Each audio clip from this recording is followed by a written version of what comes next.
வணக்கம். இன்றைக்கி நாம் ரசம் எப்படி பண்ணுறதுன்னு பார்க்கலாம். நம்ம ஏற்கனவே ரசப்பொடி வீடியோ போட்டிருந்தோம் இல்லையா, அந்த பொடியை வச்சு எப்படி ரசம் பண்ணுறதுன்னு இன்றைக்கி நம்ம பார்க்கலாம்.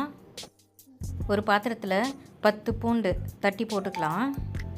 1 ஸ்பூன் கல்லுப்பு.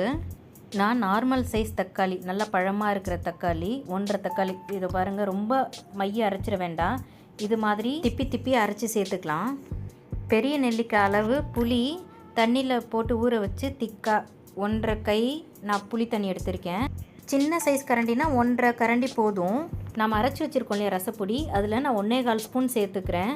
இது வந்து நார்மலாக காரம் இருக்கும், நார்மலாக புளி இருக்கும். இது வந்து 4 பேருக்கான அளவு. நாங்கள் வீட்டில் ரசத்துக்கு சாம்பாருக்கு எல்லாமே அந்த அரிசி கழுவின தண்ணி தான் யூஸ் பண்ணுவோம். அதாவது நம்ம சாதம் வைக்கிறதுக்கு முன்னாடி 2 முறை அலசிட்டு 3ஆவது முறை அலசும் போது தண்ணி வரும் இல்லையா, அரிசி தண்ணி, அந்த தண்ணி தான் நான் ரசத்துக்கெலாம் ஊற்றுவேன். அந்த தண்ணி சேர்க்கும் போது டேஸ்ட்டும் நல்லா இருக்கும், நமக்கு உடம்புக்கு சத்தும் இருக்கும் அப்படின்னு சொல்லுவாங்க.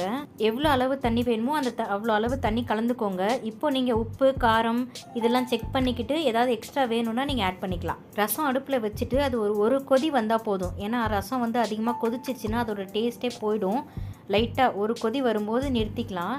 நிறுத்தினதுக்கப்புறமும் அது அப்படியே சூடாகவே இருக்கும் இல்லையா, அதனால் நாங்கள் ஒரு 1/4 கிளாஸ் அளவு தண்ணி ஊற்றுவோம் அதில். என்னோடய அத்தை சொல்லுவாங்க, அவங்க பாட்டி சொல்லியிருக்காங்களாம், ரசம் வந்து அதிகமாக கொதிக்க வேணான்னு சொல்லுவோம் இல்லையா, அதே மாதிரி கொதிச்சோன்னா நிறுத்தினா அது ரொம்ப நேரம் அதே ஹீட்டோடவே இருக்கும். அந்த ஹீட்டை குறைக்கிறதுக்கு தான் இந்த 1/4 கிளாஸ் தண்ணி ஊற்றி அப்படியே மூடி வச்சுடுவோம். இப்போ ரசம் தாளிச்சிடலாம்.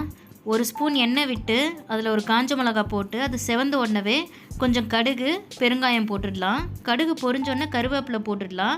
கருவேப்பிலை பொரிஞ்சோடனே அதை எடுத்து ரசத்தில் ஊற்றிடலாம். இப்போ ரசம் ரெடி. எங்கள் வீட்டில் மட்டும் ரசம் உடனே மூடியே வச்சுருவாங்கங்க, இல்லைனா வாசனை வெளியில் போயிடுமா, அதனால் சீக்கிரமாக எடுத்து மூடி வச்சிடலாம். நாம் அரைச்ச ரசப்பொடியை வச்சு ரசம் பண்ணி காமிச்சாச்சு. நீங்களும் ரசம் பண்ணிவிட்டு எப்படி இருந்ததுன்னு கமெண்ட் பண்ணுங்கள். இனி அடுத்தடுத்த வீடியோவில் நம்ம அரைச்ச பொடியெல்லாம் வச்சு நான் உங்களுக்கு ரெசிபிஸ் பண்ணி காமிக்கிறேன். அதுக்கு நீங்கள் எங்கள் சேனலை மறக்காமல் ஃபாலோ பண்ணணும், சப்ஸ்கிரைப் பண்ணணும். நன்றி.